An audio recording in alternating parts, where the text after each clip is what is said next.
Hi everyone, welcome back to my channel. I know I haven't posted in a while. That's a whole other story, but I wanted to make a quick video about One of Us is Lying. So this channel is all, sorry about that long pause. This channel is all about me comparing books I've read to their on-screen adaptations, and this book was just made into a show. Well, not just, I guess it was made into a show a few weeks ago, but they came out 3 episodes at a time, so I just finished them over the weekend, and you know, it's been a while since I read the book, but I loved the book, okay? I really liked it, so I was so excited it was being made into a show. It's on Peacock, by the way. I do not pay for Peacock. I got it free with my TV subscription or whatever, with my cable. So, anyway, I was very excited to watch it. I don't remember every single little detail, so this video won't be like my other videos. I read it over a year ago. So it's basically just me comparing the show to what I remember the book to be. Of course, there are spoilers ahead. Most of the differences I've noticed have been in the ending. So if you have not finished the book, if you have not finished the show, you might want to do that before watching this video because, like I said, there are major spoilers. By the way, I'm on my break at work. I'm in a Dunkin' Donuts parking lot right now. So sorry if this video is not up to par with my other videos, but it's just me talking at a camera. So what's the big difference, right? My notes are literally on a piece of paper. So here we go. So the first difference I remembered, like I said, this is not the most comprehensive list. The first difference I remember from the book versus the show is that they completely cut out Ashton. It's one of the characters in the book. It was Addie's older sister. And I get it, you know, you're trying to squeeze a lot. I'm so glad that they made this into a show and not a movie, by the way, so they could fit a lot more. But they did cut out her sister, which she played a pretty big role in Addie's life. She was the nicer mother figure to Addie, from what I remember. I think she had her own apartment and she was offering to let Addie live with her because, you know, their mom's very overbearing. And then also in the show, they made Janae more innocent, whereas in the book, she was more in on the plan with Simon and she knew more about it. But in the show, she was more innocent, and I think that was largely due to the fact that they made this romance plot with Maeve that I don't remember ever being a part of the book. And if it was a part of the book, if she had a crush on Maeve, it certainly wasn't like they didn't kiss like they did in the show. Spoilers, I told you. So they had a kiss scene in the show. And then the character of Jake. Okay, listen, in the show, he was a mega villain. In the book, he was not that big of a villain. Yes, he was friends with Simon. Yes, he knew about his plan.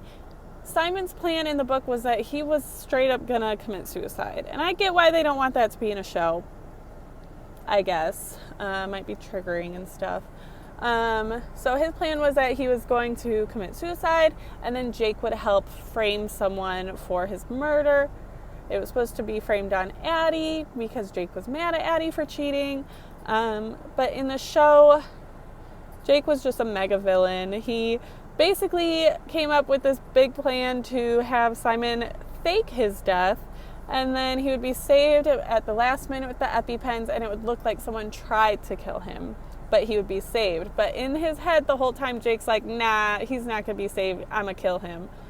So, and then he still had the plan to pin it on Addie, but no one believed it. So then he just pinned it on Nate, which was the easier suspect, because Nate has a criminal history. But, so yeah, he was a mega villain, and he had a gun. He was threatening them at the end. This is another difference. He had a Halloween party, and that's where everything came about. In the book, it wasn't a Halloween party. They just confronted him. It was Janae, Addie, and then Cooper was in the car. And they had confronted him, and then there was a bit of a scuffle. But there was no gun, nothing like that. So it was definitely more climactic in the show, which makes sense.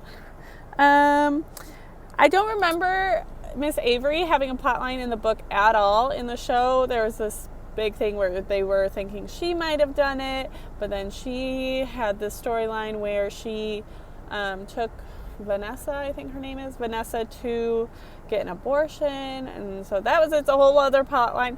Please correct me if I'm wrong. I just don't remember that being part of the book. And then, so in the show, it ends... I was so bummed by this, but it ends with Nate and Bronwyn like going separate ways, which it did happen in the book, but in the end of the book, it kind of gave hope that they were going to come back together, whereas in the show, like, it just was like the last 2 minutes, he's like, I'm not your normal, and then walked away, which again, that was part of the book, but it didn't end on that. It gave us hope for these Nate Wynn stands. I'm definitely one. The show just reaffirmed that. And then the show leads into a second season that seems like it might be based on Simon Says, which I don't know how I feel about that. Yes, I want books to be made into shows, but just be one season. It's fine. The 13 Reasons Why, it should have only been one season. Don't come at my throat for this. I've never seen more than the first season. But when it goes past the book, that's when it just isn't great. So there is a second book, but the second book is based on Truth or Dare, and it's more with Maeve and people her age, with little cameos from Bronwyn and Nate and things like that, who are back together. But the second season seems like it's still going to be about these main people, and it's going to be Simon Says rather than Truth or Dare. So I'm not sure how I feel about that. I think they should have just left it as a one season, just as limited series. Isn't that what they call it? That's what they should have done. So that's basically it for my notes. The casting, when I first saw the casting, I wasn't happy.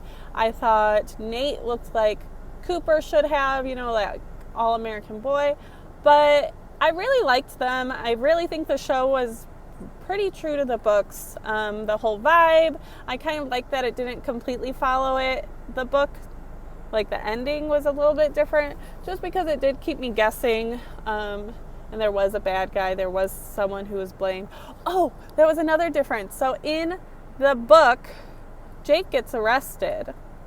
But in the movie, they kill him, dude. Not the movie, the show.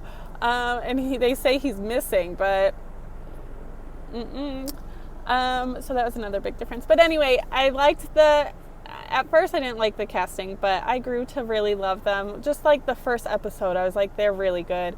Bronwyn, I think that casting was on point. The main ones I had problem with were, like I said, Nate and Cooper, but I don't think their physical appearance necessarily has to match what the description is in the book. I think their personalities and their acting, the way they brought the characters to life, it really worked.